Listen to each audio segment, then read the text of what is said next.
ቤተክርስቲያን ስንስም ስዕላት ሲመለኩ ነው የማውቀው። ኮምፕሊትሊ እዛው መጽሐፍ ቅዱስ ላይ ስዕላትን አታምልኩ ብሎ የተነገረንን። Anyways, you pretend to fluently speak English, but you don't. Well, I do. One now point. አሁን ቤትዬ የስላሴ እና የክርስትና ውሸት መሆኑ ነው እስልምና ውስጥ እንድትገቢ ያደረገሽ? አይደለም።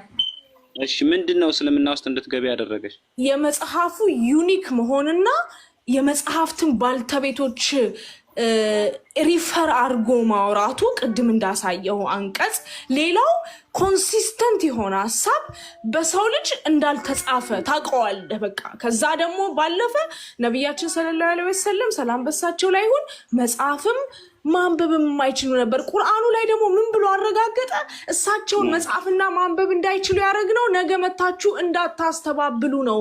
ከዛ ደግሞ ዩኒክ ያደረገው እኔ በመጽሐፍ ቅዱስ የመጨረሻውን ነብይ አላውቀውም። ስላሴ ኢየሱስ ጌታ ነው ከተባለ ነብይ ላይ ሆኖ ነው። ስለዚህ የመጨረሻው ነብይ አይደለም ማለት ነው። ምን ማለት ነው? ነቢያችን ሰለላሁ ዐለይሂ ወሰለም የመጨረሻው ነብይ ናቸው ማለት ነው።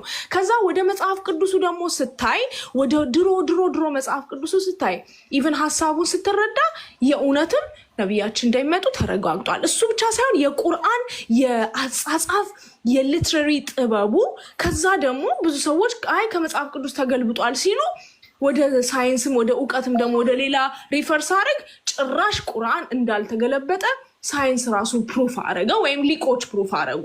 ከዛ አልፎ ደግሞ የማትጠብቃቸው ሳይንቲፊክሊ ፕሩቭን የሆኑ ኒውሜሪካሊ ፕሩቭን የሆኑ ኮንሲስተንት እና ሶሊድ እና ኮንክሪት የሆነ መጽሐፍ እንደሆነ እኔ አረጋገጥኩኝ። ከዛ ምን አልኩኝ? ኦኬ ለካ ሙስሊሞች ወይም እኛ ሙስሊሞች መጽሐፍ ቅዱስን እኮ አልካድንም፣ ተውራትና ኢንጂል እኮ አልካድንም። የመጽሐፍቱ ባልተቤቶች ግን መጽሐፉ ላይ ራሱ ዮሐንስ ራእይ እንዳለው አትጨምሩ አትቀንሱ እንዳለው ከመጨመርም ከመቀነስም አልፈው የተለያዩ የሃይማኖት ተቋሞችን ገነቡ። በዛም ምክንያት አንድ 10 ኦርቶዶክስ አምጥተን ብናስቀምጥ ስለ ስላሴ የሚያስረዳን በጣም በተለያየ ነው። ከዛ ከዛ ራሱ ቁርአን ደግሞ ምን አለኝ? ስላሴ አትበሉ ሲል ጉድ አልኩና ከጊዮርጊስ ቤተክርስቲያን ሄጄ ምስጥረ ስላሴ የሚለው ገዛው።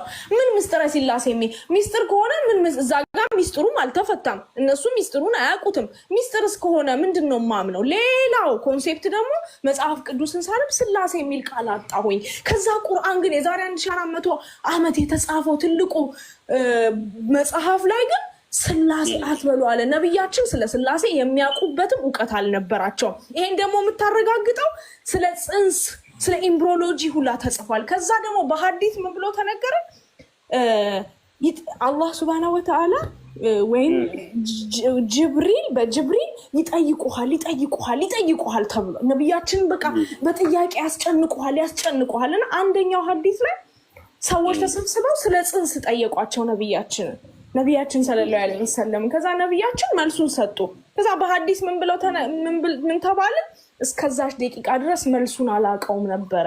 ዛሬ ሳይንስን ሪፈር ስታደርግ ስለ ኤምብሪዮሎጂ ስለ ስፐርም የትኛውም አይነት መጽሐፍ አልገለጸውም።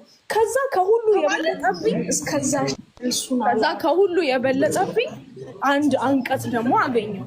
ይሄን አንቀጽ በሰው ልጅ እንዳልተጻፈ ፕሩፍ ራስ ያረኩኝ። ለምን አትለኝም?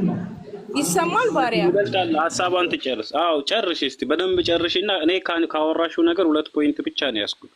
አንደኛው የቁርአን አጻጻፍ፣ ሁለተኛው የሳይንስ ማረጋገጫ አይደል? ፈልቀው አንዴ ፕሩፍ ላረግልህ እኮ ነው።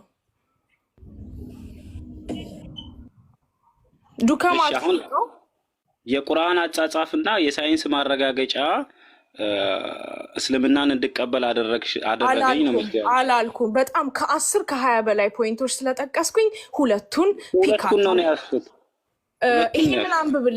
ይሄንን አንብብልኝ።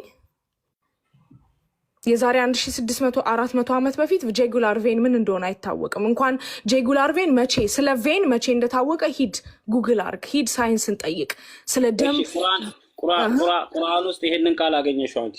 አዎ ገረመኝ፣ ተደነኩ። ይሄ ብቻ ሳይሆን በጣም ብዙ ማን ነው ተጠቃሚ እስክል ድረስ ለምሳሌ and they planned and they failed አላህ ኢዝ ዘ ቤስት ኦፍ ፕላነርስ ይላል። ይሄን አንቀጽ ብቻ ይዤ ከዚህ አንቀጽ ማን ነው የሚጠቀመው አልኩኝ። የመጀመሪያ ነቢያችን ከሆኑ ነቢያችን ህይወታቸውን ስናስተነትን ሁሉ እንዳየነው ከዚች ምድር አንድ ይዘው ያልሄዱ ከዛም አልፎ ደግሞ ምንም ማታስተባብል ስለሳቸው ንጉስ አልነበሩም፣ አገሩን አልገዙም። ቋራይሾች እነዛ ፓወርፉል በነበሩበት ሰዓት አንድ ግለሰብ ስታንድ አፕ ማድረጋቸው፣ ስለዚህ ነብዩ መሐመድ ሰለላሁ ዐለይሂ ወሰለም ለሳቸው ጥቅም ሊጽፉት እንደማይችሉ ታረጋግጣለን። ምክንያቱም የሳቸውን ህይወት እናቀዋለን፣ ዓለም ያወቀው ስለሆነ። ሁለተኛ ሸይጣን ጻፈው እንዳንል ወይም መጥፎ መንፈስ ጻፈው እንዳንል፣ ያ መጥፎ መንፈስ በምን መልኩ ነው ሲስተም የሚጠቀመው ስትል፣ ለምሳሌ ስዕላት ቢኖሩ የሚነካ የሚዳሰስ ምናምን ነገር ቢኖር ኦኬ፣ ወይም ብር የሚገባለ